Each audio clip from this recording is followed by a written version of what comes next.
The Green Communities Challenge Forum is a one-stop shop for what's happening now in environmental and just good practices for communities in general.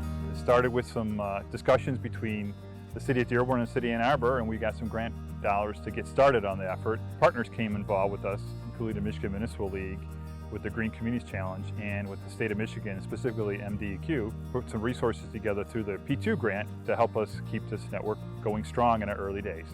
Green Communities is a group of, I call them doers, and some of the people are policymakers. We work together with other parts of the township, our community development, our parks, and ask them, what are you doing? So these things plant seeds in your mind and help you broaden your horizons for things that are out there, challenges that you may want to undertake. There's nothing quite like a network where we deliberately look to get together in a setting that's safe, where we can talk about our successes and failures.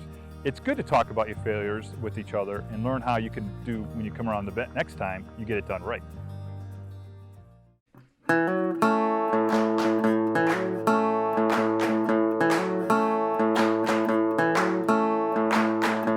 Our participation in Green Communities has been very positive for us because, you know, we were operating in only our little world before that. We didn't know what we did compared to other cities or communities. The main point of green is it's not green, it's common sense. It's just the best way to run your operation. As a treatment facility, we have a lot of large fenced-in area that we mow and mow and mow. And one of our facilities is about 5 acres. It's completely fenced in. It's got some treatment lagoons, and so it seemed to make sense to me that we could just have sheep do this work, and the sheep would be happy, and we wouldn't need to spend money on mowers and labor and fuel and emissions. So we decided to think about how could we involve the community and how could we make it an educational process.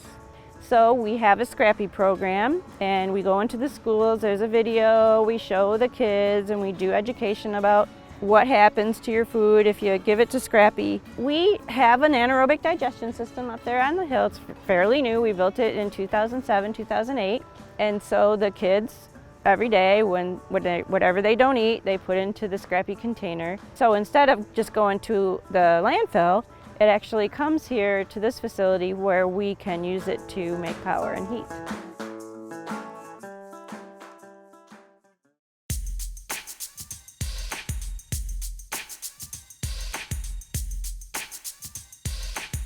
So the Green Communities Network, or what is important to us, is I've learned things from communities, local governments all across the state of Michigan about best practices and things that are going on in the state of Michigan that we can apply in Dearborn. I'm not held back by some of our unique conditions we have in the city. Ann Arbor has a tremendous watershed program on the Huron River, and there's things that they're doing on that river that we'd like to apply here. So we took a project, also learned from the Huron River, where we pulled the banks back, and we did some geoengineering to make the banks more what they looked like 100 years ago, where it sloped, and also provide an opportunity for people to engage in the river because they could get to the river. In 1989, the City of Dearborn started doing residential curbside recycling. Our participation level was just okay, about 30%. The City of Dearborn was able to take some grant dollars to put towards the new recycling program that we have, so it's 96-gallon carts. So what that has allowed us to do is our recycling rate has increased by 50% based upon volume, how much materials that we're actually recycling in the town. I'd like the Green Communities to be the go-to organization by state agencies or other federal agencies when they want to deal with sustainability within the state of Michigan. The way that Michigan deals with stormwater, the way we do with how we derive our energy, what we do with our waste, are shared by states within the Great Lakes Basin. So I see the network expanding. We'll have more communities involved. We'll not only go from a peer sharing network where we're sharing information or learning from each other, actually collaborating on projects. So whatever we can share through this network and do projects on a regional level and collaboratively is good for the state of Michigan.